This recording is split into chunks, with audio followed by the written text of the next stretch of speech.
as I look back, what really happened was I was just trying to figure out life. I was 21 years old. I'd been blown up in Vietnam. And I remember getting all that stuff. And also I got prosthetics and I was doing all this stuff. When you watch Forrest Gump, it's kind of exciting. A lot of people think that I should be Lieutenant Dan, but I actually relate better to Forrest. And when he started running, that was what really changed for me. I started playing wheelchair basketball, but the one thing I like to do is interact with able-bodied people. I wanted to be no different than anybody else. I just wanted to do my thing. 1 milers, 2 milers, 5Ks, whatever race, working towards a marathon. And I liked it because I could go out and run with hundreds of people, even though I was in a wheelchair. And now I could just communicate with them. And it was just fun. It was just part of getting involved and getting back into a normal life. Hi, I'm Chris Waddell. Welcome to Living It, the podcast where we join experts in the experience of being human. Be bold. Say yes to adventure. Say yes to living it. Hi, this is Chris Waddell. Welcome to Living It. Today is super exciting for me because I'm going to embarrass him, but I am with one of my greatest heroes in the sport of skiing, in the sport of wheelchair racing, a Paralympic gold medalist in skiing, a Paralympic gold medalist in wheelchair racing, in basketball as well, right, Jim? Yeah, I was pretty good in basketball. I was on the Paralympic team, but not quite. The team was so good, I was like the last man on the bench. Exactly. Boston Marathon winner. Yes. Competed in the X Games in a monoski, and the monoskier X was that 65? Do you remember how old you were? I was 60 years old. Were you 60 years old? Okay. Yeah, 60, maybe older. I don't know. At this age, everything is relative. I still think I still act like I'm young, but and I look at this picture here and I see myself, I go, who is that old guy? When I saw you last, when we were together in person last, you were saying that you were out skiing with your nephews and they said, Uncle Jim, nobody goes bigger than you. Now, you said your nephews and they were calling you Uncle Jim, but I'd imagine you were actually great Uncle Jim. That these aren't your brother's kids. These are their kids. That's true. I didn't think about that, but yes. So yeah, they don't. I guess yeah, that's a good point. Shoot, now you made me feel older. No. The thing is that what's so cool about it is that this younger next generation is looking at you exactly the same way that I looked at you, saying, you go bigger than everybody else. We're trying to keep up with you. So, I mean, to me, this is the greatest sense of success that you could possibly have, is that you've had numerous generations that have been chasing you and none of them have caught you. Oh yeah. Yes, thanks, Chris. I really enjoy it. And, I get in those terrain parks with those kids, and they're still pretty young. So they're just kind of learning it. So, and then as soon as I ski into the terrain park, terrain parks are really weird because all these people stand up there with their skis and their snowboards and they're all just like waiting to go and they're going to cut in front of everybody. But as soon as I get there, it stops. Everybody stops. Nobody moves. They go, what's this guy doing up here? Look he's really old and he's sitting down with this one ski. And it's just funny. I go, can I go? Yeah, you go. Yeah, they all start chanting. And then I get down, same old thing. They come up to you and, oh, that was awesome. I probably went a foot off the ground, but I did it. So I don't think you're going a foot off the ground. I've seen you do this. You're about 20 feet off the ground at one point, and then you land on the downside. You seem to be pretty good at this, and it's still, you're hanging in there now. I mean, it's not no bad aches and pains or any of that stuff. Yeah, I've got some aches and pains. My shoulder hurts every once in a while. It goes back and forth. In the X Games, they broke my collarbone and my scapula. In that fall there. So that thing irritates me once in a while, but it's a life. We'll have to get to that in a second, but can we go back? How did this all start? How did you get into sports in a wheelchair? I mean, you lost your legs in Vietnam. I'd imagine that's the beginning of it. Yes. You know, Chris, it's really fun to look back at that. And with this COVID virus thing going on, I've had a lot of chance. I get out and do a lot of stuff. I got a yard, work, ride bikes, and do all kinds of things. But I've been putting my scrapbooks together that I've collected over years. You know, I've got all this stuff, and I don't know why I'm putting together, but I guess it's for my kids and my grandkids or whatever someday. But as I look back, what really happened was it was easy to build and start wheelchairs and sports products for persons with disabilities, because if you think about it, in 1968, the lightest wheelchair weighed 60 pounds, maybe a little bit more. The lightest cushion weighed 25 pounds. Yeah, and I remember getting all that stuff. And also, I got prosthetics and I was doing all this stuff. I was just trying to figure out life. I was 21 years old. I'd been blown up in Vietnam. And now I wanted to get out and start working out. And this, when you watch Forrest Gump, it's kind of exciting. A lot of people think that I should be Lieutenant Dan, but I actually relate better to Forrest. And when he started running, that that was what really changed for me. I started playing wheelchair basketball, but the one thing I like to do is interact with able-bodied people. I wanted to be no different than anybody else. I just wanted to do my thing. So long story short, I started these, 1 milers, 2 milers, 5Ks, whatever race, working towards a marathon. And I liked it because I could go out and run with hundreds of people, even though I was in a wheelchair. And now I could just communicate with them. And it was just fun. It was just part of um, getting involved and getting back into a normal life. So describe this chair that you started in. I mean, this is like what we look at as a hospital chair, right? Those stainless Yeah. steel Everson Jennings. It was made by Stainless Medical Products. It was a stainless chair rather than a chromoly chair with aluminum. And so I liked that one because it was maybe 60 pounds and the other one 65 pounds. So what we did to get started, what I did to get started was I just went out and used that chair with 8-inch casters in the front, 24-inch wheels, pretty bad tires. I just didn't care. I mean, I remember I was living in this house, and I remember getting up in the morning and going around the block. I live downtown. There's sidewalks, there's streets. Just go around the block, and then pretty soon we're around 2 blocks, and pretty soon it's 3 blocks, 4 blocks, and then just gradually just got better because all I wanted to do was to go in these races with these able-bodied people and try to get better and stay with the different pack. Because back then, a lot of people hearing this will probably recognize they set it up so if you were doing 15-minute miles, you were back here in the back of the pack. If you're doing 12-minute miles, 11, 10, 9, 8, 7. So my goal was to get up to where I could do 7-minute miles. I thought, well, I could do that. So I'd work and I'd work and I'd work and I'd work. And gradually I just got good at it and went down to Eugene, Oregon, Nike OTC marathon, 26.2 miles, 3 hours, 3 minutes in a 60-pound wheelchair. No gloves, 8-inch casters. It was flat course. And when I got to the end of the course, my wife came up and she's good job. And she was all excited. And I go, just hold me. I didn't even, as usual, I didn't drink any water. I just did the whole thing, and it was warm, it was hot, and I thought I was going to pass out. It was kind of all black, cloudy, looking around my head, but I made it. So So 303 meant that you went just under 7-minute miles.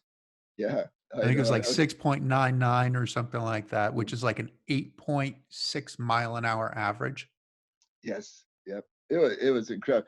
That's what got us to build wheelchairs. When I say us, there's a friend of mine, my name is Jim Hernandez, that helped me, um, helped me with a wheelchair design for basketball. So we built 6 basketball chairs. Then we went down to playing a tournament in Reno, Nevada, and I ran into uh, a friend of mine that's a paraplegic, Dean Barrett, and Dean had just done the Miami Marathon with Lewis Bear, and the only way you could find anything out back in those days was Sports and Spokes. It's kind of like our Sports Illustrated Right. for wheelchair athletes. And I saw in there that he and Lewis Bear had beat Rick Hansen in this race in Miami. And I thought, yeah, how'd they go so fast? And in the article, he Dean said that I'd figured out, and Lewis said we figured out how to build a chair that didn't have toe in and toe out. So I'm in this tournament in Reno, and guess who's playing in the tournament was Dean Barrett. So I sat down with Dean with a piece of paper and just jotted as much stuff as I could. Came back home and took this wheelchair that we were making a little bit of camber in this 60-pound wheelchair by putting this device in the cross members. Right. And I took that idea, what Dean said, and we built our first racing chair. And man, it was just like went from 60 pounds to 25 pounds, camber in the wheels, no toe in, no toe out. And it just, woo. And so describe what toe in and toe out is. Well, what we were doing, what everybody was doing, especially the paraplegic persons with the higher level, would dump their chair. They would either get their butt down closer to the axle. Mm-hmm. Okay, so they somehow they would put a bigger sling in the seat. They would lower it, and then they would camber the wheels so you wouldn't burn the inside of your arms when you're pushing. So they try to get themselves down. So as soon as they messed with the chair wheels that were going like this, straight up and down, they cambered them like this, but they dumped the back of the chair, they introduced toe out. So now they're going down the road scuffing. They're scuffing the whole way down the road. So the wheels aren't parallel anymore. Okay. Yeah, they're not gliding. So Dean came up and Lewis came up with that idea. They built their own chair. Um, if you look at old pictures, pretty cool. All of us, we just took aluminum and or chromoly and built the things. And man, what a difference! All at once, you're not pushing like a snowplow or pushing it outward. You're just sliding down the road, and what a difference! And I mean, it changed. It really changed.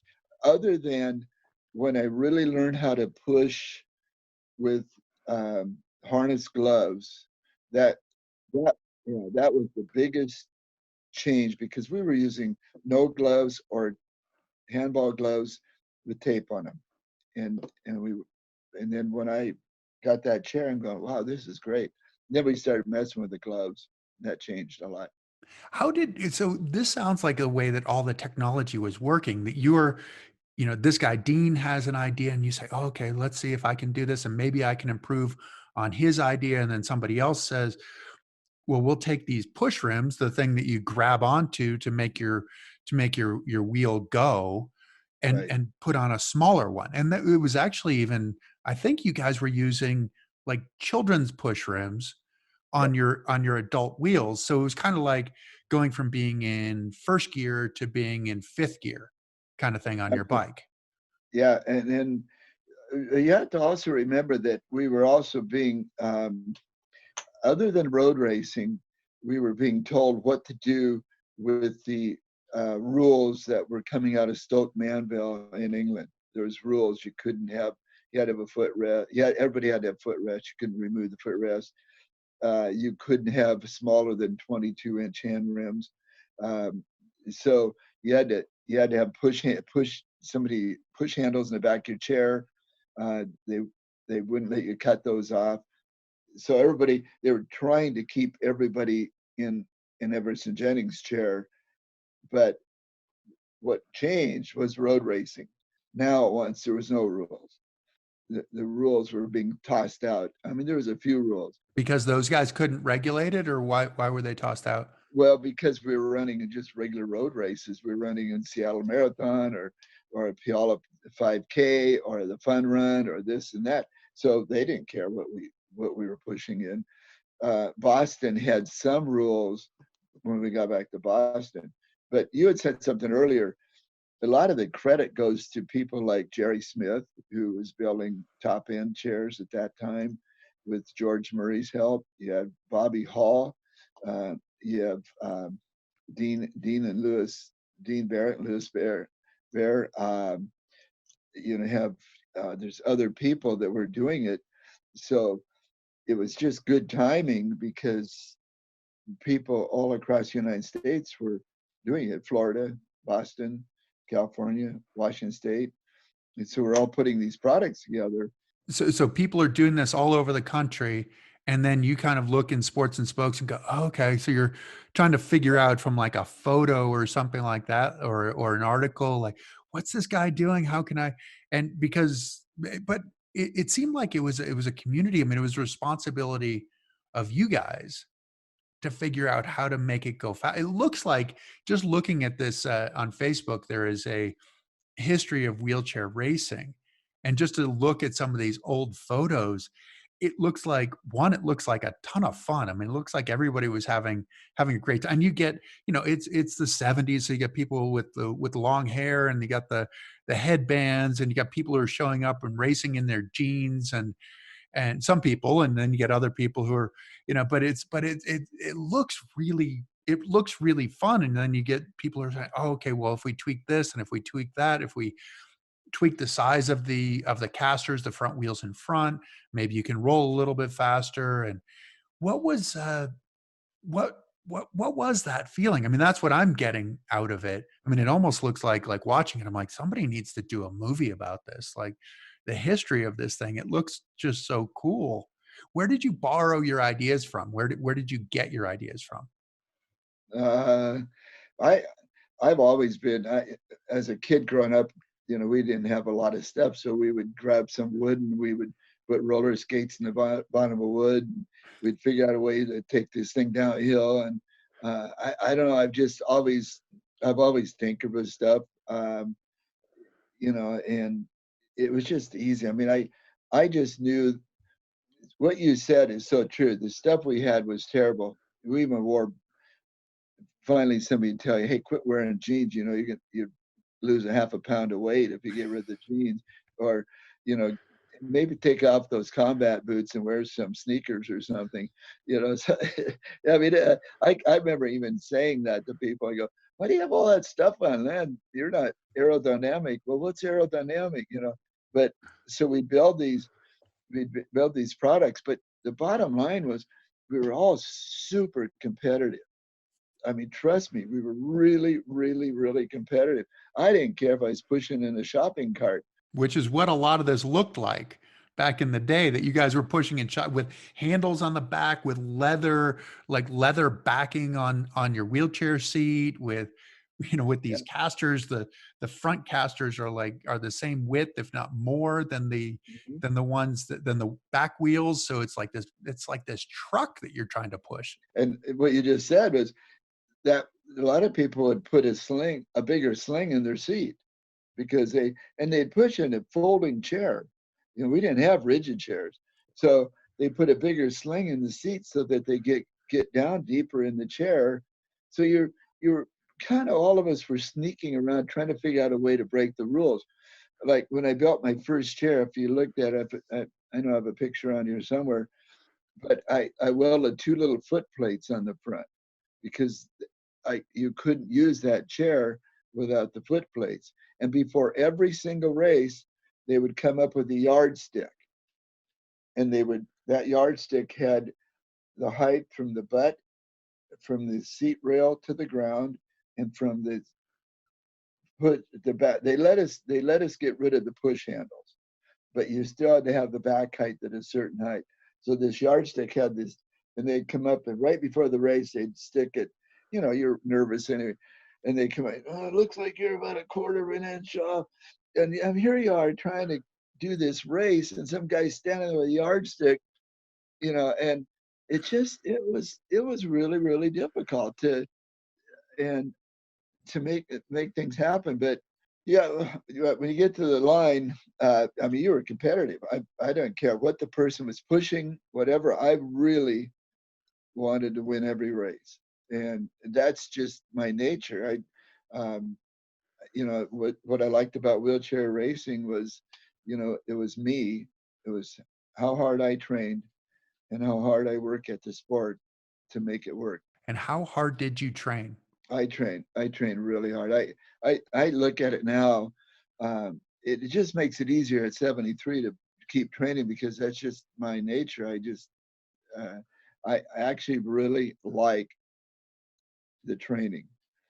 And sometimes I get nervous in the racing, but Well, you make it fun too. I remember training with you, and this is jumping many years in front, training with you in Seattle. And there were a bunch of us, our whole team, because eventually we'll get to talking about your shop and everything. But your company sponsored a bunch of us, and you took us on your route. And then you said, well, we're going to climb this hill. And how far did we climb? Did we climb like a mile, 2 miles? it's 1 mile hill.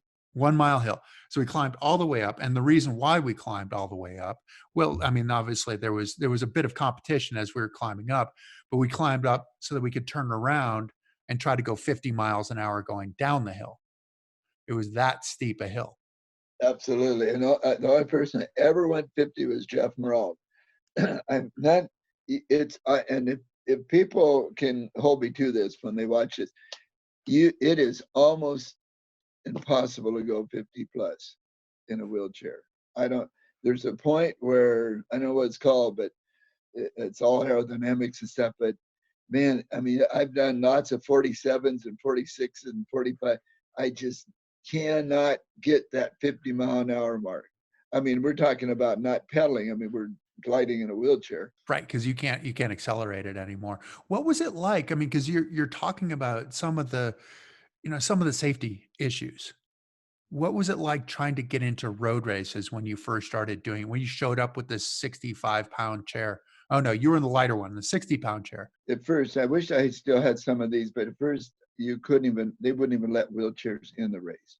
At least some of the races, they actually had no roller skates, no wheelchairs, and something else. I can't remember what it was, but it actually was on the registration form. And so I would call the race director and I'd say, hey, really, I would like to get in. I would enjoy this.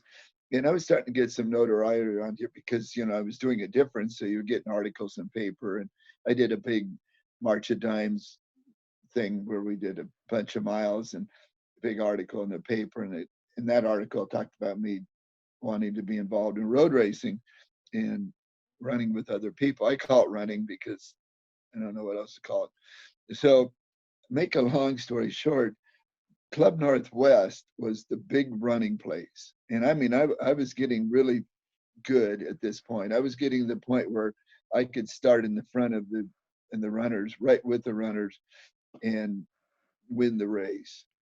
Or if I didn't win it, I'd lose it to two people. So you'd gone from 7-minute miles down to below 6-minute mile kind of thing. Is that Even lower, really? in that depending on the race course.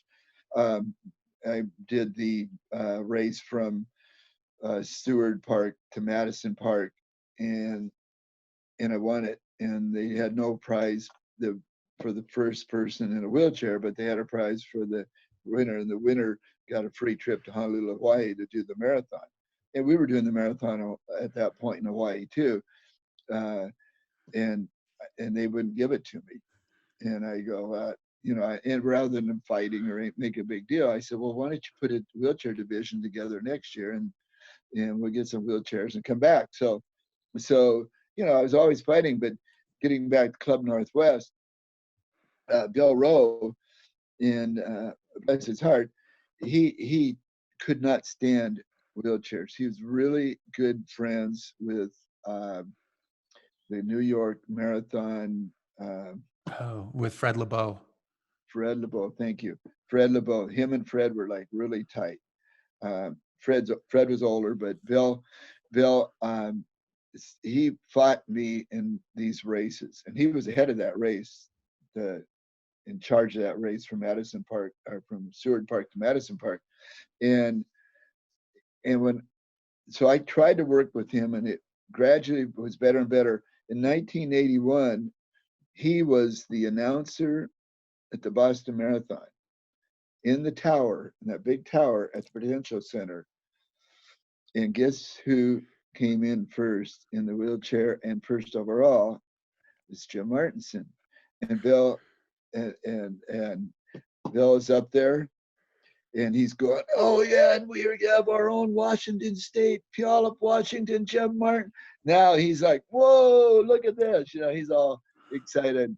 And it made me laugh, because it went from, I don't want wheelchairs around, to now it's like, wow, this is really cool. We got a Washington State athlete winning the Boston Marathon in the wheelchair division. What was his issue with the wheelchairs? Did he think that they were unsafe? Did he think that they weren't actually running, or what was his issue? He thought it was unsafe. He thought that we were going to get tangled up with the runners, or so on and so forth, rather than coming up with a way to make it work.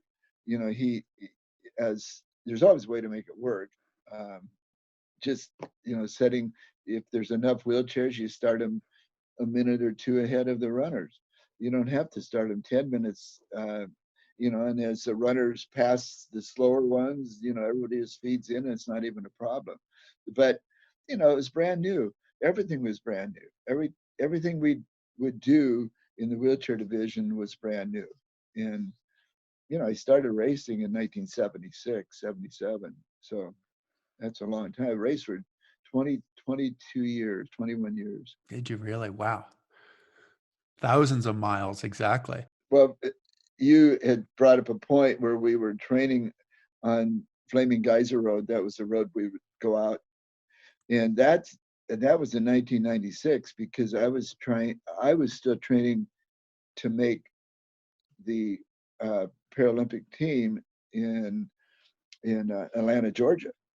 And Scott Hollenbach, we were going out there, and you guys were all dropping me, but I was fit. I knew I was fit. Oh, I don't think I was dropping you. Yeah, everybody was, and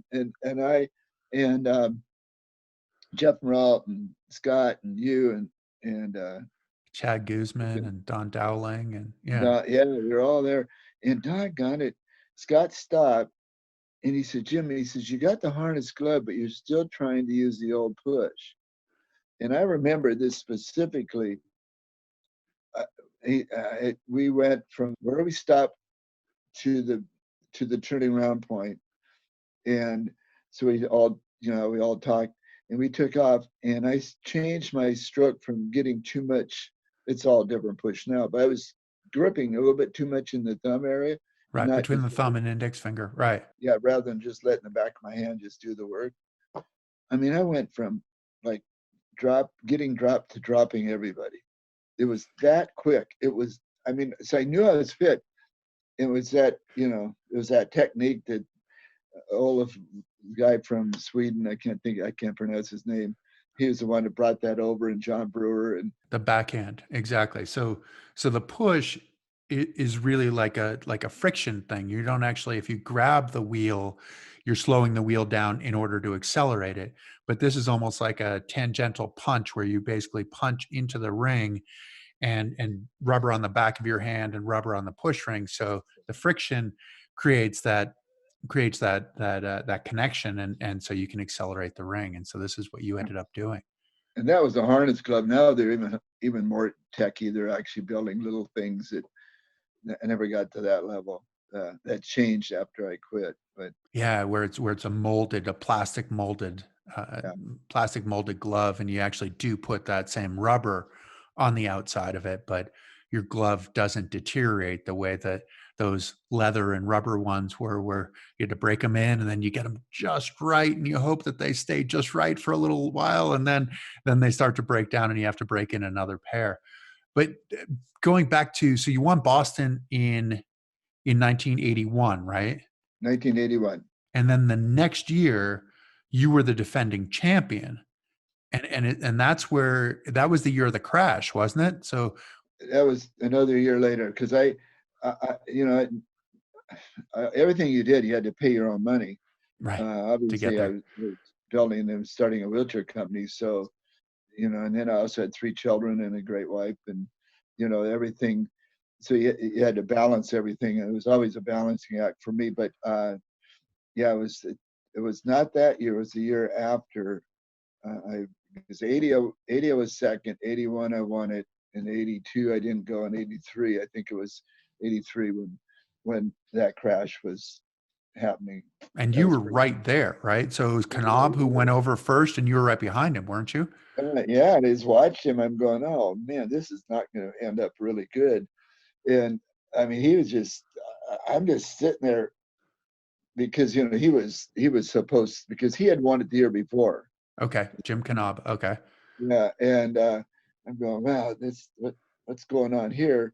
And I actually watched every inch of that thing go over, and I'm going, okay, let's see, I got to go right or left, I don't know, and I went one way, and he went the other way. I mean, when he fell over, he spun, you know, like this, and he was sliding. So I just darted. I can't remember which way I darted, and then a bunch of guys. So I took off, and I thought, well, this is going to be easy. Doggone Andre Vijay, he came by me with snots coming out of his nose and his ears. He was sweat was pouring off. I going, holy mackerel! And he beat me. He friggin' beat me, and I had about a quarter-mile head start of me because he actually flipped over. They had to set him upright. Right. Yeah, I mean, Yeah, he because there had were a blood. ton. This was a NASCAR wreck. This was, Yeah. oh Oh, yeah. And it changed the yeah. rules, right? Up until what? It's like 3 or 4 years ago, 5 years ago, maybe, or something like that. They had a controlled start Yeah. at Boston because it starts on a downhill. And this is a downhill where you can get close to 40 miles an hour. Some of those people, like the Ernst Van Dykes and some of those guys, might actually be going 40 miles an hour on that hill. And this is where the wreck happened. So they used to keep you at 15 miles an hour. They had a truck in front, and you had 3, 4, 5, 6 lanes of 9 people across or whatever, just staying behind this truck until you got to the first uphill, and then they pulled off, and then the race really started. I never liked that. I thought that was just because of the wreck. I thought that was stupid, but they did change it now. So I think they don't do a controlled start anymore. I think No, that, they don't. No, I think it's yeah, been like 5 years or so. I mean, you know, it, it, it's one of the things that irritates me about being disabled. They always try to keep us in a box, you know, and you're going to break the poor guy. Well, they don't realize that we work our butts off. And sometimes a guy needs that start up the front because that's the type of person the way he races where another guy is better on the hills and you know some people are better at top speed. Obviously these young men and women who are racing now are just so fast. I went back and did the 100th running Of the and Boston. So yeah, that and was that was great. 96, right? So that was the 100th? Yeah, 96 or 97? No, I 6 think it I was think. 96, right? So it would have been Yeah, 96 because they started in 1897. yeah. So it would have been 96. And I did that in 1 hour and 32 minutes. So you know, so if you look at it, when I won the Boston, it was 1 hour 57 minutes, and now I'm at whatever age I am at 96. I must have been 50. Yeah. Um, so you know, that was 1 hour 32 minutes. So you got So 132 in 1996. I think so. I think yeah. Well, I know it was 132, but I think it was 96. So I mean, I did well. I was in the top 6 or 7. That's why I wanted to do the um, make the team in Atlanta because I think that was the same year. So That was the same year exactly. yeah. And you ran the marathon there, right? Which was a I did. super hilly marathon. Well, it wasn't that. We hit that stupid oh, that uh, humidity. Just I mean, I remember going, and I was in the top 3 or 4 right there, and top 2 actually. And I'm coming up, and I see this huge, massive, monstrous cloud. I thought, what is that? And it was just this good. I went from grip to zero grip, and I didn't think I was ever going to get back to the finish line. I was slipping so bad. Oh, that was frustrating. That I've had, I've had too many bad stories along with the good ones.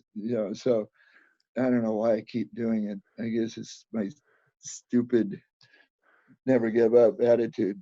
That's So exactly it. Well, we talked about so you have the rubber on the back of your gloves and the rubber on the push rim. And when it gets wet like that, it's like having baking grease.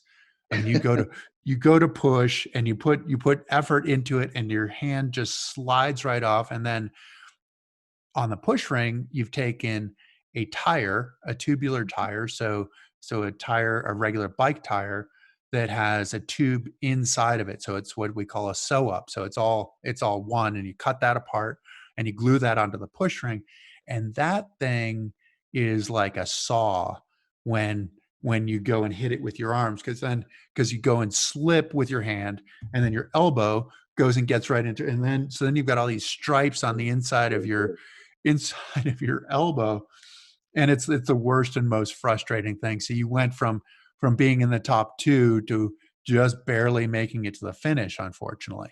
it was ugly. I was sore. I was sore on that marathon than any I remember.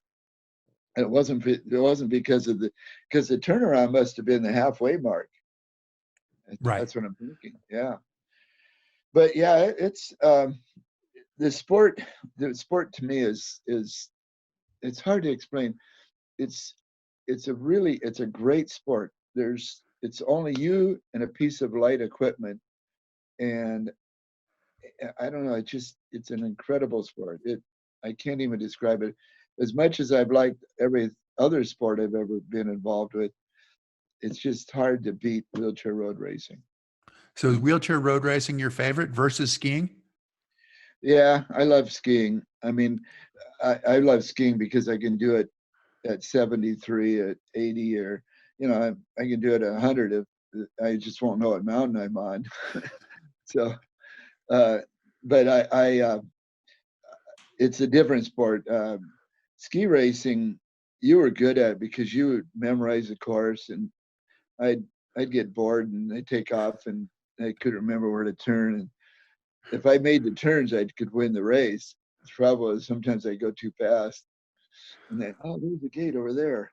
How did monoskiing come about? Because you were at the forefront of monoskiing, and what was your thinking when you're developing this thing to go out and ski? I mean, you're got a wheelchair. Why should you ski? The biggest reason, the biggest reason is I really wanted to um, get to the mountain with my children. Justin was my youngest, Jeremy and Julie. And so what happened, Chris, was now remember, a lot of people don't know it because I wear prosthetics. Even when I won the Boston Marathon, I only had one wheelchair, the racing chair, which is smaller back then, and my prosthetics. So I walk on, take my legs off, go out and train, and do whatever I do, and get on the plane when I won the marathon and go home and then get off, walk off the plane. And back then, everybody could go out to the airport. We had about 150 people there, and the media, and they go, "Where's Jim Martinson? Where's Jim Martinson?" Because everybody walking off the plane was from the Boston Marathon. They're all looked like they were walking on prosthetics. Their butts hurt, their backs hurt. So I walked off, and there he is over there. Well, where's his wheelchair? Well, I don't know. It's probably under the, and so I would take my prosthetics and I would walk up to the mountain, take my kids up, night skiing, day skiing, especially night skiing, and I'd stand around out there and watch them, and watch them get better and better and better skiing. And Justin was 6, and Jeremy was 9, and Julie was 12. And so And finally, skiing had been a big part of your growing up, right? It's what oh you and yeah, your brothers did and all of yeah, that. and I love skiing. I had I not got hurt, I would have been involved in the ski industry somewhere. Whatever I would have been involved, whether it's patrol or who knows where I would have gone. So what ended up happening was uh, there, again, sports and spokes. There was a national ski championship in Michigan, the nationals, and I saw the magazine came out, and it had Peter Axelson. Okay, and he had made a monoski. And so I did some research. Now, remember, research wasn't like Google or anything like that. You had to do a lot of phone calls. So I called some guy in Michigan. He goes, "Yeah, I know the guy that worked with Peter and built this monoski." And so we, uh, so I made some phone calls, and I don't know if I talked to Peter or not, but Peter wasn't going to manufacture it. But Peter actually made the monoski, so he was way even ahead of me. But He he wasn't designed the going whole to film. thing. And he's an Yeah. engineer too, right? Peter Oh, was an engineer, yes. had been at the Air Force Academy and then transferred to Stanford, really Yeah. smart technical guy, did all the math and all that stuff. Incredibly intelligent. Yeah, just way. He's an engineer. I'm a make something happen type guy, and I knew that if I was going to make anything, I always wanted to make it so everybody else could use it. If I was going to build it for an amputee, I'd build it different. I built it always for people that had legs paralyzed that could compete with me. So I got a hold of him. I got a hold of somebody, and they go, "Well, the guy that was made it is or had something to do with it is Jamie McCormick." So I go, "Wow, how do you get all that guy?" And believe it or not, he lives in Puyallup, Washington, and that's where I live. And I go, "No way." He lived up at Thunfield. At, it's an airport up there at Thunfield. So I got a hold of Jamie, and I said, "Jamie, let's build a monoski." So we went out, or actually he went out and bought a monobob, and that was made in Germany. It's a great big tub with a leaf spring, a pin. You'd be on one side, another guy'd be on the other side. You'd grab me, pick me up, put me on the chairlift. Okay, and And when you'd that, sit in this tub on top of this leaf spring. yeah, Okay. yeah, and when you pulled the pin out, the leaf spring would fall down, and then they'd sit you on top of this chairlift. So, so um, I got a hold of Jamie, and Jamie said, "Yeah, let's do that." So we took it. Now I had a little bit of a shop going, and things were going pretty good. So I said, let's take and put a shock. Now the reason we use a shock because motorcycles, dirt bikes were coming out with a Monoshock. All right, the Monoshock was new, and they were pretty cheesy. They were not like the Monoshock that I ski on today or the one you ski on. They had oil to air. So obviously, when it got really cold out, the shock didn't work very well. It got really warm out, the shock worked really well. So but we stuck that in the bottom of this tube, this monobob, big thing. We just drill a hole in there, put a piece of aluminum in there, drill, and couldn't get on chairlift, but oh, that was cool. So we skied that, and it was really good. And then it just kind of progressed from there to there. So and now what's my whole goal was to be able to get on the chairlift independently, okay, ski independently, get off the chairlift independently, and ski, blue runs, green runs. Just ski with your kids as they were growing up. Yeah, I didn't care. I didn't even think that I'd be up on chair 6, dropping off a cornice and skiing down something that was way too tight, but that wasn't my goal. My goal was to be skiing with my children and to make it for other people. And that's why I like this picture. I don't know if you can see that. Yes, definitely. That's Bob Meserve, Chris Waddell, Jim Martinson, Peter Axelson. Is it Peter or And is it Sarah in the back there? that's Peter. Oh, is it Peter? Okay. Yeah. And it's funny, I just found that today. And it just meant so much to me to be able to have guys like you and Bob skiing in my product that I made, and knowing that you were a skier and that Bob was a skier, Yeah, and both of just us broke last our year, back skiing. Yeah. last year I was supposed to ski with Bob, but he got something happened to him. We were at Vail, and Yeah, he hurt he his was shoulder. Yeah. yeah, that's what it was. He just had shoulder surgery, and when I skied, I was doing the Jimmy Huga Express, and Bob.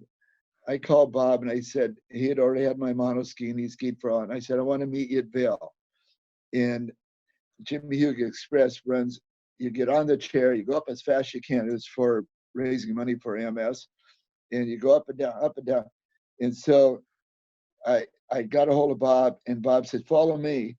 So we skied down and we stopped. And he said, "Stop here." He said, "See that spot right there?" I go, "Yeah." He said, "That's where I broke my back. Let's go." He broke his back, and he had to show me that spot, and he takes off. Uh, and it just, just taking somebody that loved the sport like you and I did and be able to do it. We do it different, but doggone it, it's still fun. It is. I mean, I don't know if you think this, but I think that's the greatest thing that you've done for the sport and for this community is to give them some equipment to be able to use to do what they want to do, but also just introduce them to the excitement of it. How did you start the shop? How did you start? So it was Shadow Magic in Motion. I was sitting at the kitchen table with my wife. It's a big deal because, first of all, if you look back in the 70s, 76, 77, they didn't think there was any disabled people. Okay. The world didn't think there was any. And if Sure. they were in a nursing home. Vietnam was changing that a little bit because there's a lot of people surviving serious injuries like myself. But still, nobody believed that, especially the banks, no, they did not believe they would loan me money to manufacture sports products for persons in wheelchairs. Okay, now not talking about, we built a really cool everyday chair. I loved it and still think it's the best one ever. Um, but um, but the weird part was when I go to those people to get money, I couldn't do it. I own my house. Obviously, the bank owned my house, and I had to I had to use my house as collateral. I was sitting at the kitchen table with my wife, her sister, and I said, "Well, I'm going to do this," because we were building a few chairs for basketball, like I said earlier, a couple of racing chairs. And so I said, "I'm going to do it. Let's do it." And my wife was supportive, and we came up with the name Magic in Motion. Quickie was building, it was called Motion Designs at that time, and they were building a Quickie chair. Now this is because they called you Magic, though, didn't they? Is that how Yeah, this worked? yeah, that somehow that name came up, but there's no magic here. And Oh, so, I long don't know. story, I disagree with that. so here's how it worked. I went over to J&L Fabrication, Louis Shekchev, and I said, "Louis, let's do this. You build the chairs. We had a design. You build the chairs. He built a fixture so he could build them." I went to Chris Davies, and I said, "Chris, you work for a bike shop. I'm going to buy 100 rear wheels, 100 hubs. Phil Wood hub. Phil Wood was making hubs. Gary Kerr worked for Phil Wood. Gary was paraplegic, good racer. Uh, so then I bought all the spokes at length. So I'd take all these spokes and all these hubs and these rims over to Chris Davies. Okay. And Chris, in his house on his kitchen table, he was a bachelor. He had a truing machine and he put all these wheels together, and so I'd go to his house and he had 50 wheels. Can you imagine all that? Spokes and wheels, 700 Cs, I think was the time. So, so what ended up happening was he would build those, then I'd go get them, and then Louis would build the frame, and then Tacoma Tent and Awning would build the upholstery.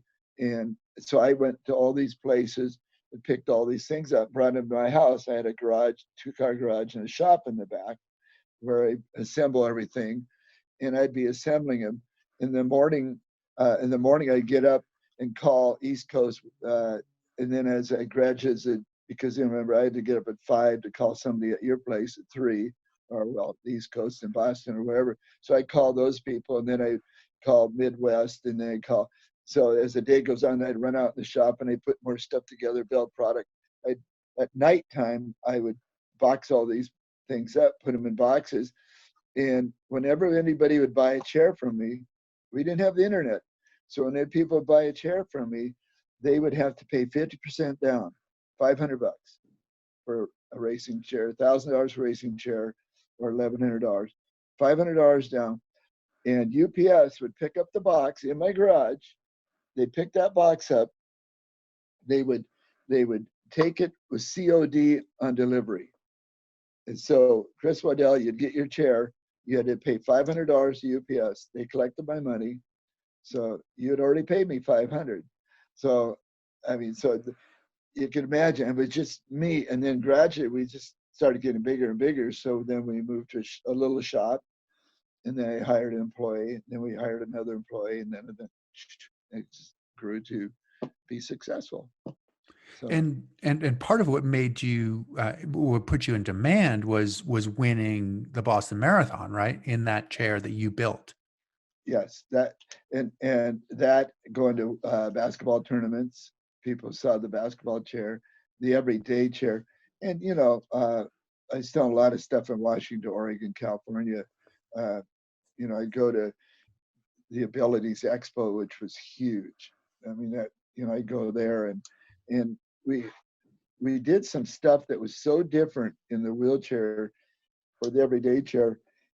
It was super successful, because this is a little bit later on, but I had Tim O'Connell, which is a good wheelchair racer.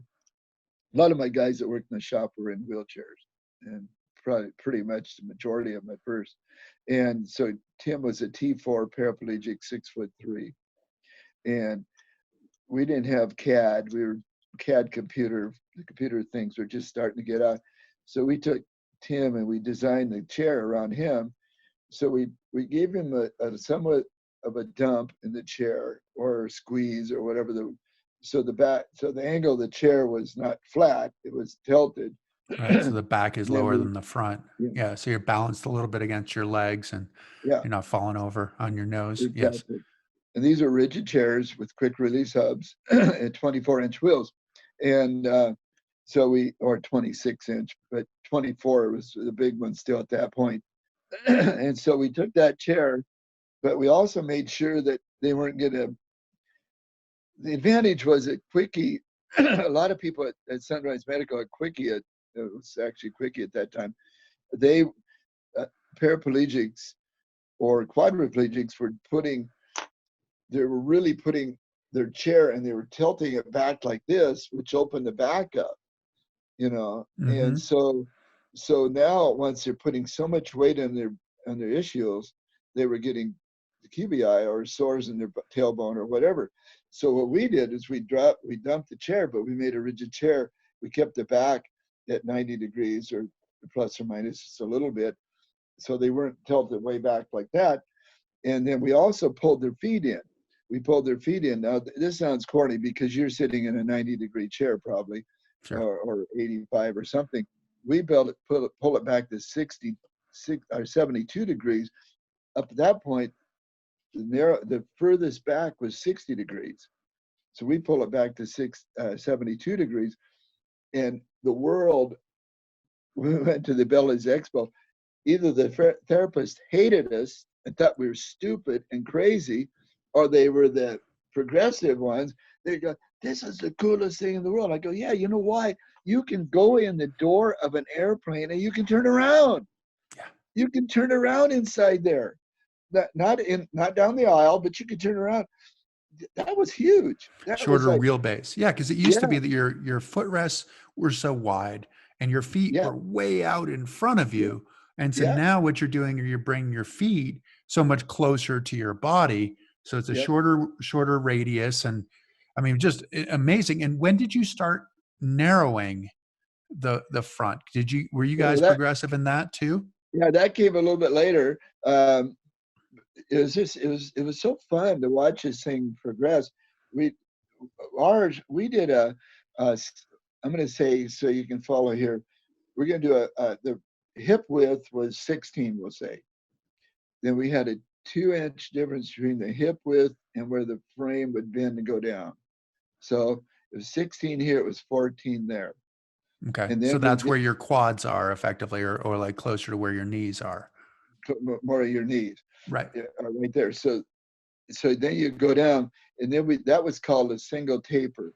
But some people want a double taper, so we go 16, 14, 12. So you can see like 16, 14, 12. Right. And Because your shoes, like I generally actually have a 9-inch wide where my footrest is, because that's how wide my shoes are, is 9 inches.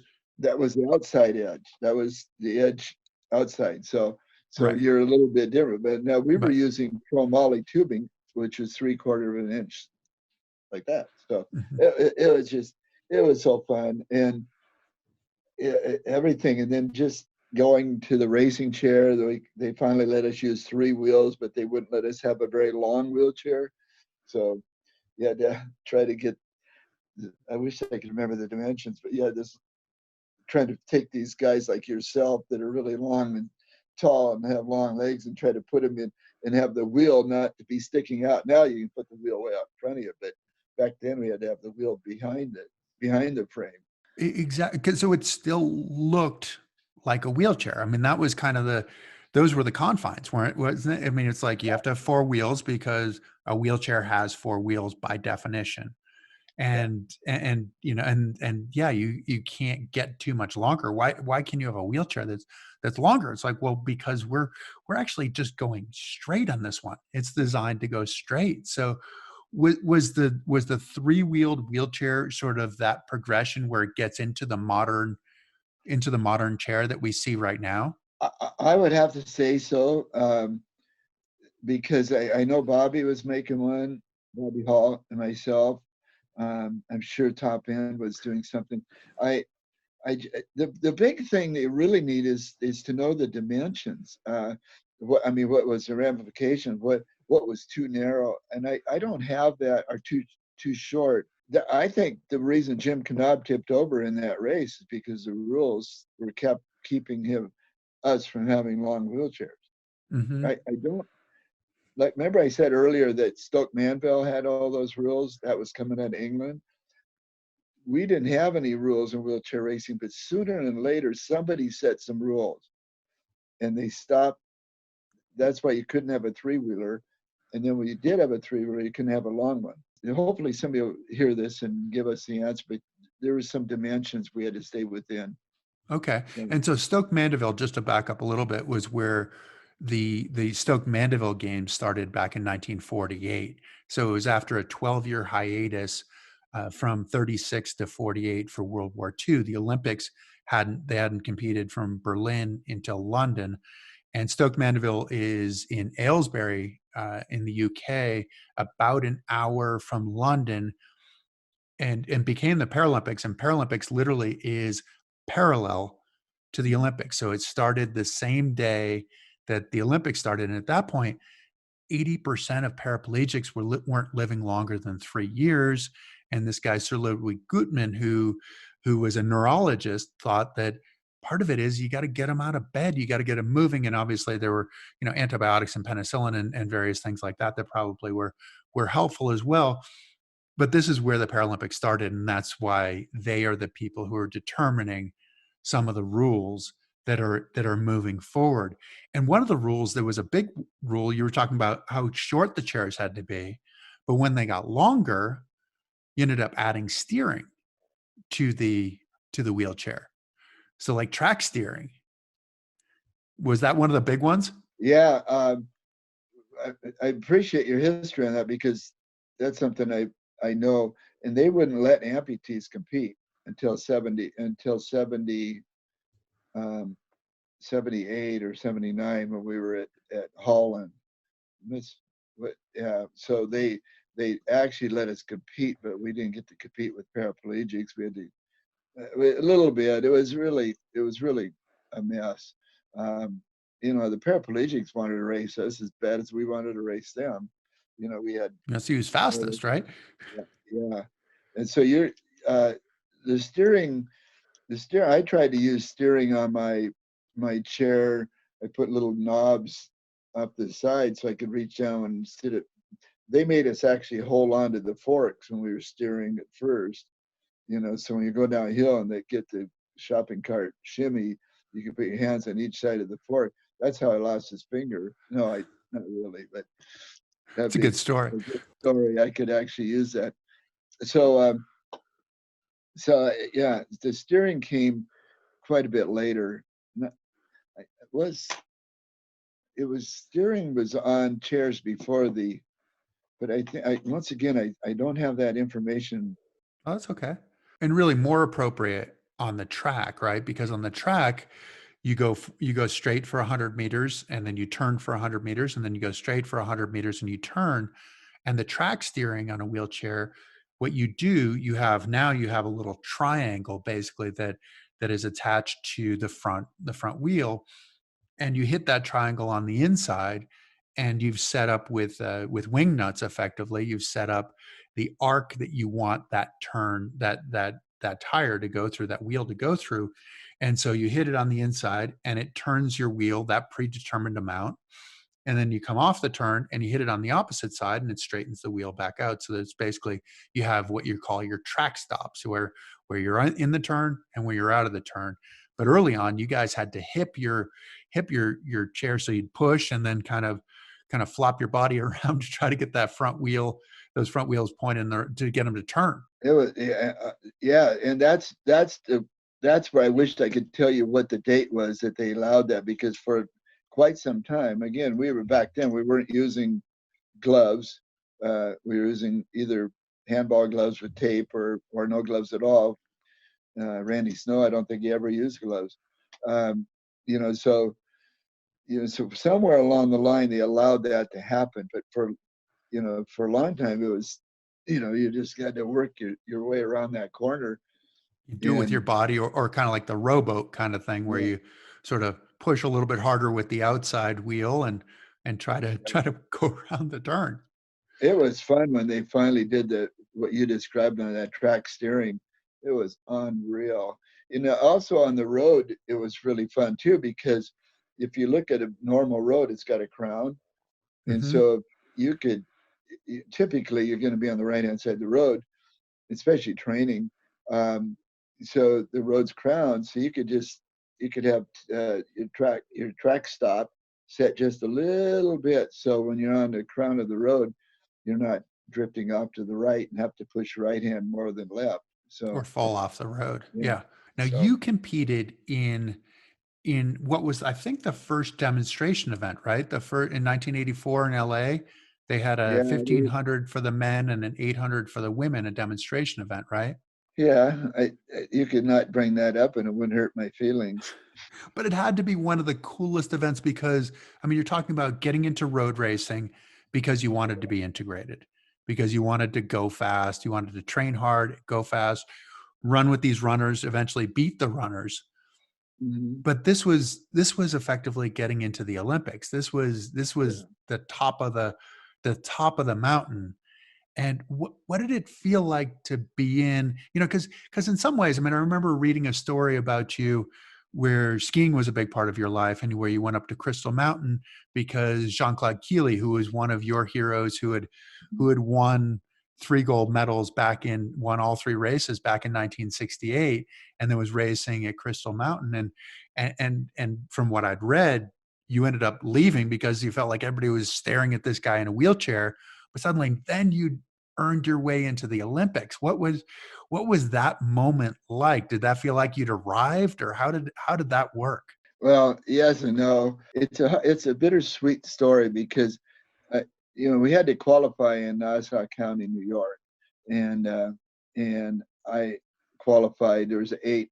They take 8 people. There's 2 qualifying meets, and you fight, fight, fight. And Americans this is 8 against throughout the Americans. world, right? Yeah, and then Americans against Americans. Then pretty soon you had to do Americans against the world, and I won the race in my division, and so I was the ticket. I was the guy that's going to win this first 1,500-meter exhibition in Los Angeles, California, in the Coliseum. That's huge.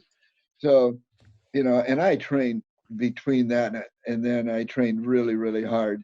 And there was nothing against my training. I mean, there's no reason I shouldn't have done better than I did, but I didn't.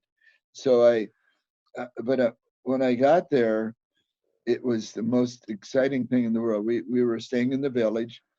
They were given uniforms, just like the able-bodied athletes. We were treated like the able-bodied athletes.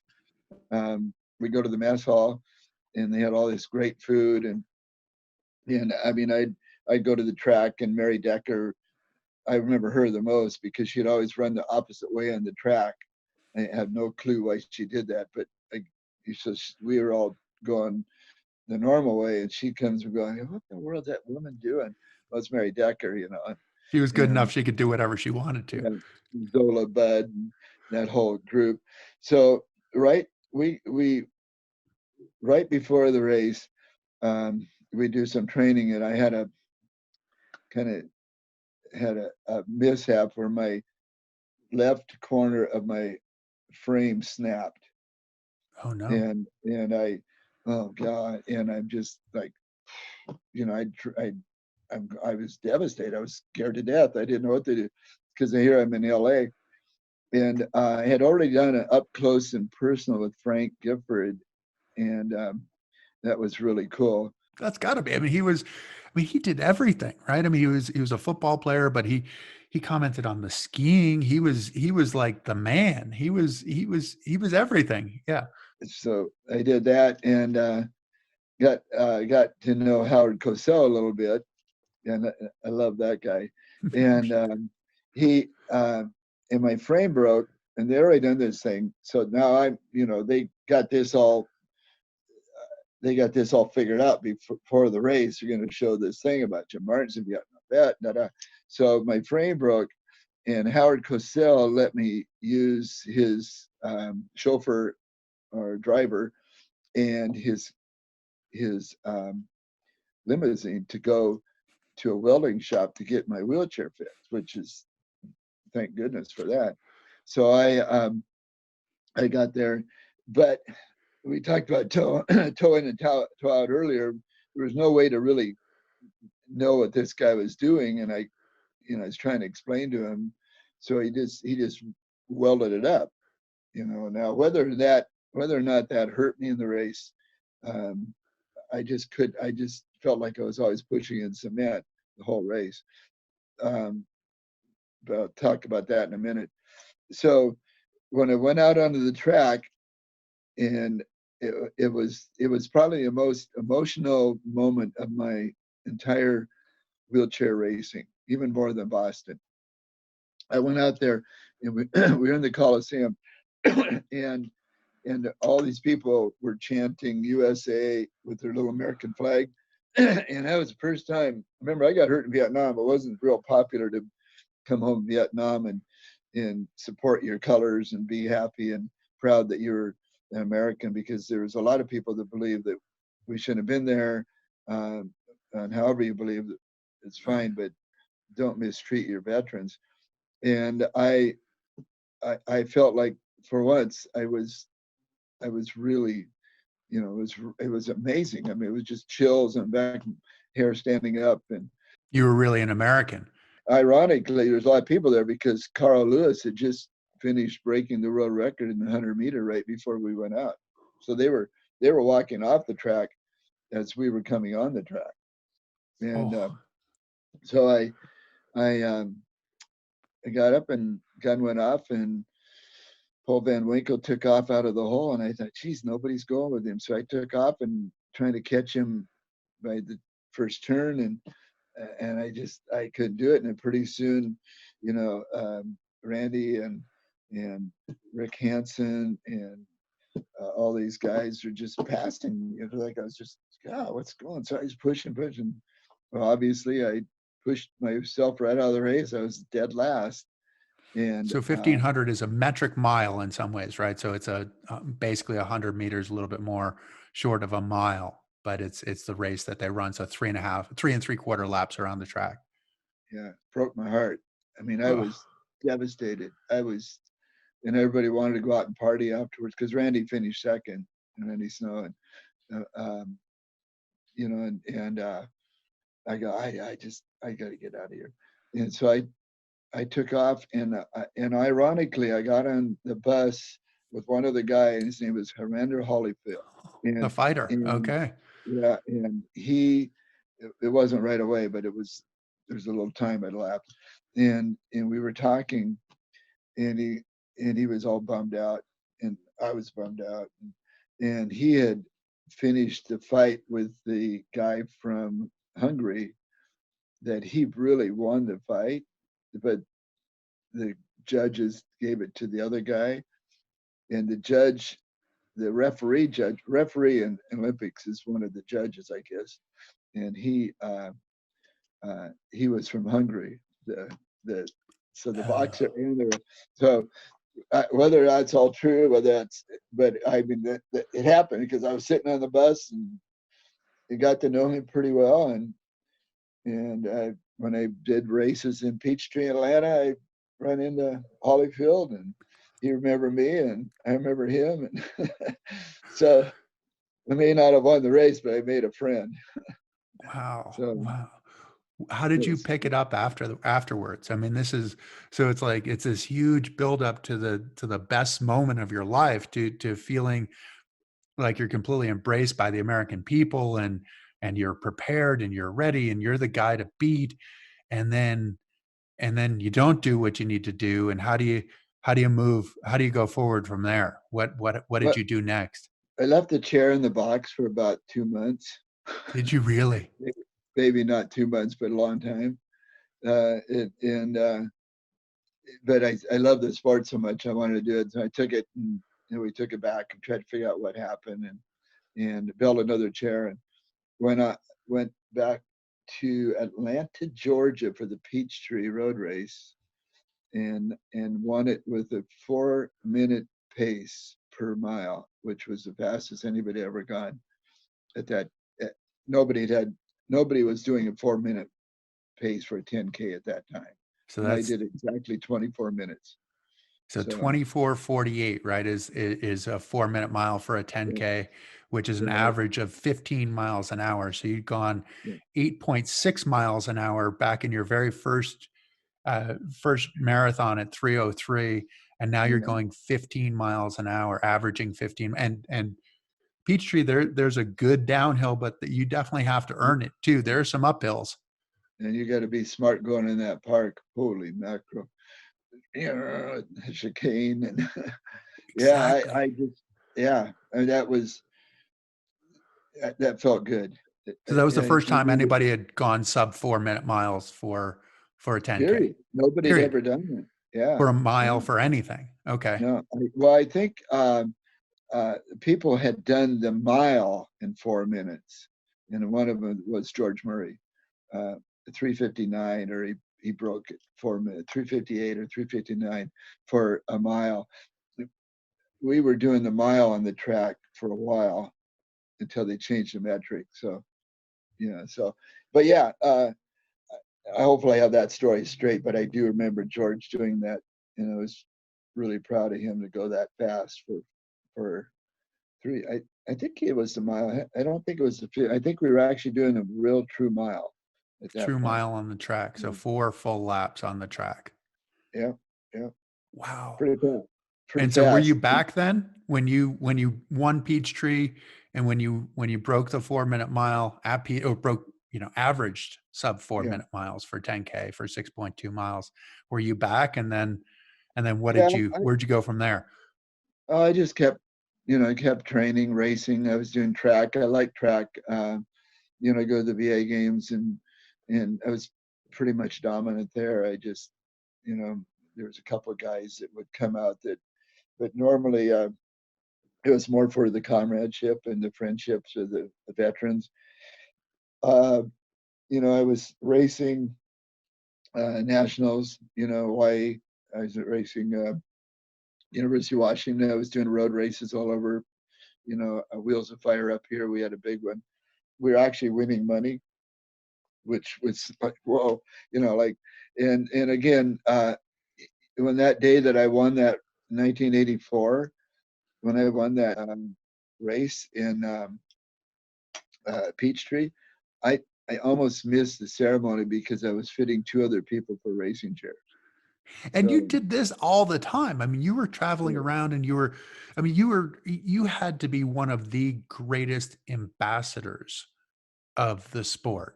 You were on the ground fitting people and getting them in and getting them excited. Oh, you're going to go so fast with this. And yeah. is that really to you, is that your legacy with the sport? Yeah, I really think so.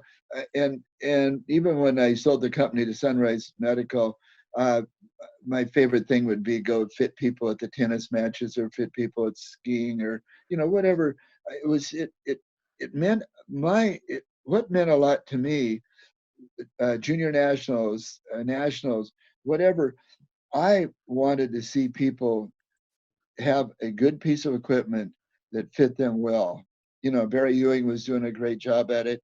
Um, you know, all of the people that were building this stuff were out there working at it.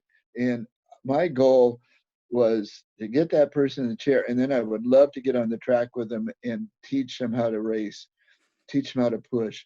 I'd get behind them and I'd say, hit me with your hands. So these little kids, Carlos Molita, when he was at the hospital up here, he came down to my shop and he had his bullet hole in his leg with all this hardware sticking out, put him in a racing chair, and we took off, and he'd never done it before. He's brand new injury, paraplegic.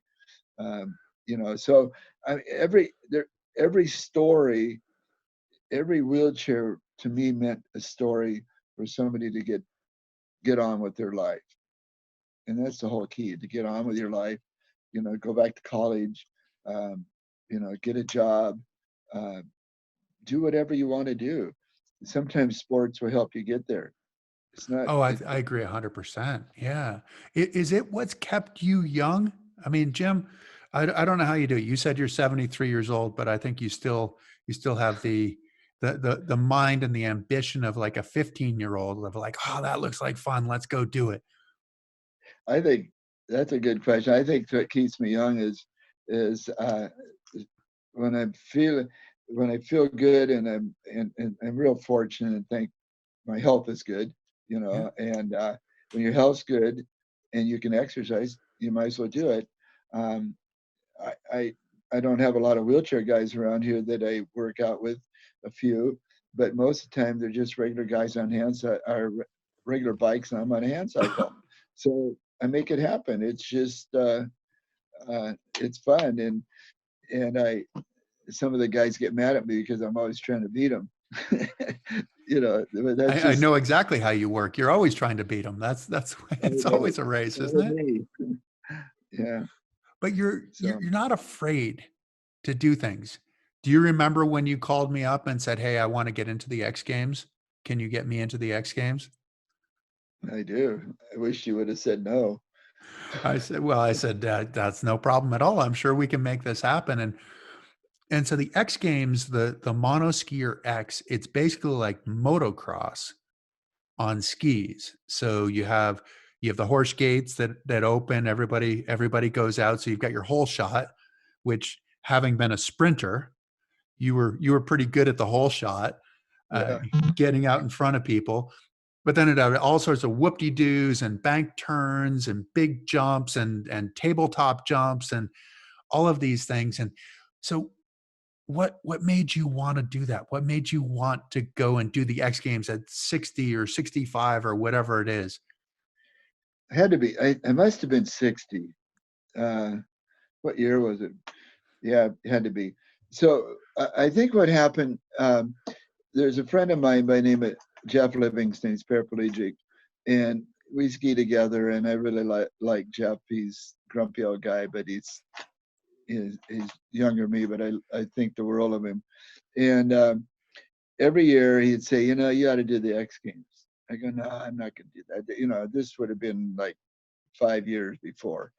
No, no, you ought to do it, Jim. Nobody's going to be. And then other people that saw it say, yeah, you could do that, Jim. You would be really good at it. and then finally I just said, okay. I said, I'll do it. And I said, I got to get in because I can't think of the guy's name, was a race director, Kevin but he Jardine, said, who is the head yeah, coach of the ski yeah. team. Yeah. So, and they let me in, uh, fortunately, I took my son out, Jeremy. My kids would travel with me a lot growing up to different areas, ski racing and wheelchair racing, which was always fun. So, Jeremy and I were working at it, and I had my own monoski, but I didn't feel that I could do, and this is no exaggeration, I didn't feel that my monoski would handle a 60-foot jump. And And so that this is is no 60 exaggeration. feet distance wise, but you're as high as Well, no, 20 feet 60 off the feet ground. high, 40 feet over the table. So you were Right. 60. Yeah, and it was just, great landing straight up and down, which makes it so you're shocked. So I did the cardinal sin, and I knew better.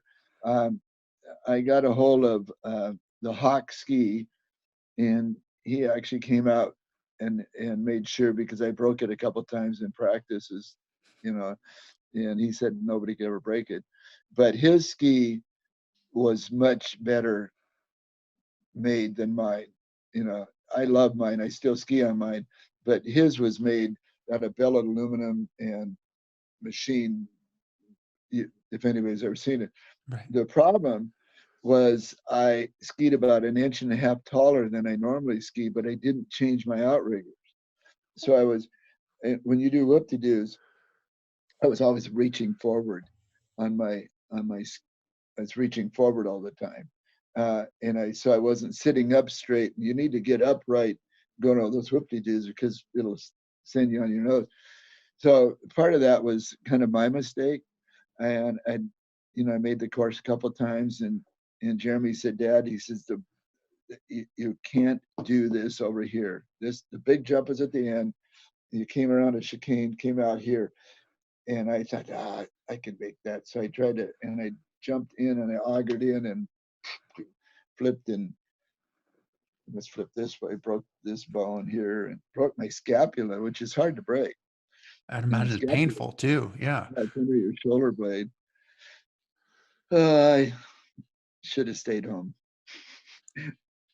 But it's so amazing. I tell people all the time that if you hadn't crashed, because you crashed in training, that you Yeah, after probably would have a couple won. of runs. Yeah, we were on our fourth run training. You know, it, you know, it it was dangerously wicked. I mean, it's not manufactured for a guy sit skiing. Honestly, I don't care how. I mean, you have to be really brave to do it. Seriously, I mean, I I every part of that course had something to make you nervous about. The Yeah. whoop-de-doos, the going up in the chicanes, jumping over a road that's as wide as a snowcat. You had to jump from one side to the other side Yeah. So of the gap road. jump. Right. So you Oh have to my, jump over. that's a Yeah. huge gap jump. All I could think about is Wild Coyote chasing the Roadrunner and sticking in the wall on the opposite side. That's all I could think about. I go, God, Jeremy goes, my son goes, Dad, that's piece of cake. I go, piece of cake, Jeremy. I'm the one sitting in this thing. There's not the difference between having a leg and having a shock is your legs have a whole bunch of this thing up here is telling your legs at different levels to do different things. You can tighten up, you can get lower, you can get taller. But a monoshock, you're totally dependent on the rebound and the bump and et cetera, et cetera.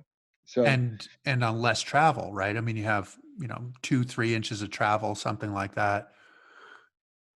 And so, but I mean, to me, it's been a great showcase. And one of the cool things about the X Games is that on that on that monoskier X course, you have the regular skiers who are on that same course. So they have their two skis. Then you have the snowboarders on the same course. And it's like you guys are all doing the yeah, same thing. yeah, You're just using a different vehicle yeah, to do the same thing. And it's cool to see just how much respect you get I remember one year that I was there, and this was not, you weren't there that year. And Darren Rolfs, who had won at Kitzbühel, American downhiller. I mean, he's amazing, amazing skier, was skiing in the X Games. And he ran up because he wanted to watch the finals of the Monoskier X. And it was just the semifinals, but he didn't want to miss it. And to me, that's the respect that you're talking about, like with the 84 Olympics. That's what you're talking about, the respect of the Boston Marathon and so many of these things. So what do you do now? What keeps you busy? Oh, I like yard work, believe it or not. Okay. I have 5 grandchildren, which I love to pieces, and now they got all these things, and they're all pump tracks. My oldest is 14. My youngest is a year old, and so then I have a 5-year-old that's hurts himself every week, you know, and I love to hang around with them because they're all skiers and bike riders, and it's amazing those little bikes that they learn how to ride, but they don't have training wheels. They go from a bike, you actually use your leg like the Flintstones, and they Oh, coast and yeah, they yeah. go right there. Now he's riding all these tracks and bumps, and so a lot with the grandkids, and my wife. You get I out like to and ride travel. your bike with the grandkids. Do you get on the floor and wrestle with them and stuff like that too? Oh, yeah, I can still beat them up, barely. They can gang up Um, on you though. yeah. So so I do that. I have a mountain bike. I've been playing around with that. I actually cheated. I have a power assist, little electric, whatever they call that thing. Little I E don't, I assist, yeah. don't, I try not to use too much power because I like the exercise. But some of the places I go, it really makes it so I can get up. I mean, yesterday we did 14 miles of gnarly stuff, And what was it? and 3,600 feet of climbing yeah, or something like that? yeah, it's Yeah. incredible. I mean, I'm really sore today, and I work out a lot too. Um, so that was kind of fun. I like the part. I love going downhill on that thing. I mean, the guy in Colorado that built it, Jake O'Connor. Yeah. you know, Jake, he did a. I mean, if anybody's going to break that bike, I would have broke it by now. I did break one little thing, but it was because the stick got jammed in there. Um, but unreal. I mean, it's a piece of work, and going downhill, it's like scary fast. I think my battery's going to go dead on my phone. Is it okay? Well, just mention your other passion, because when you get into something, you really get into something. I mean, to the point where, you couldn't open your hands in the morning when you were training or whatever, and because they were so sore and beaten up from the day before. But there's a new passion, and you've gone back to your prosthetic legs too, right? Oh yeah. Thank you for bringing that up. I was wondering where you're going with that.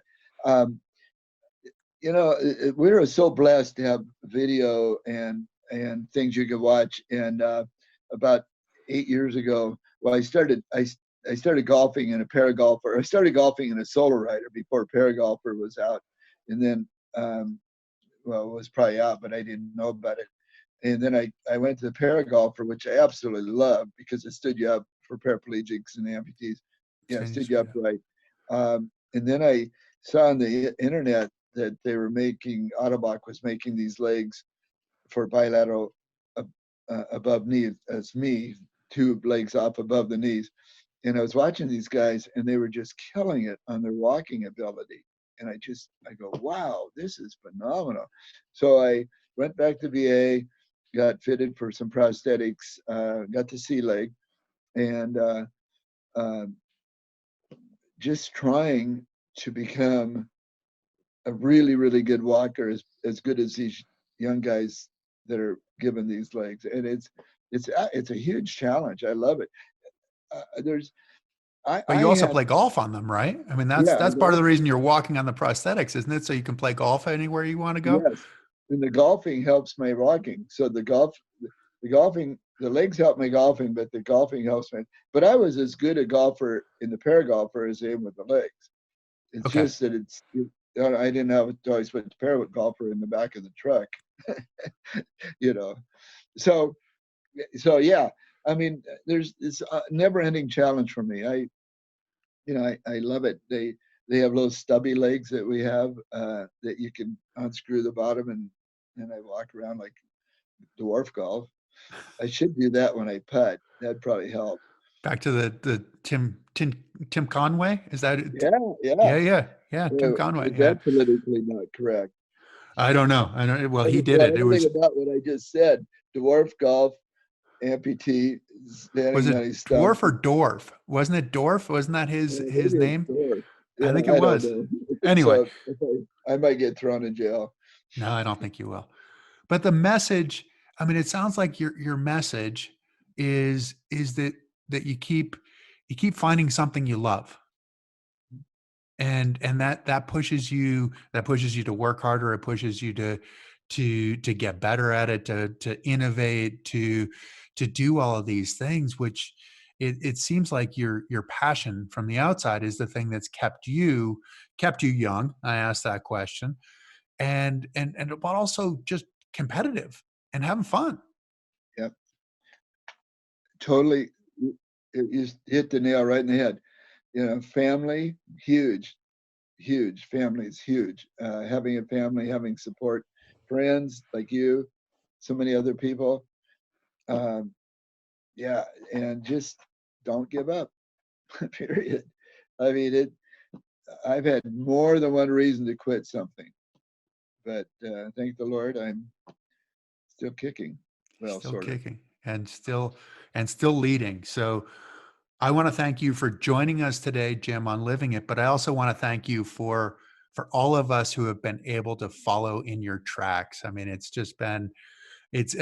a long list of people who've been super successful in their sports career, who have followed in your list and would call you a hero. So thank you for being a hero for me.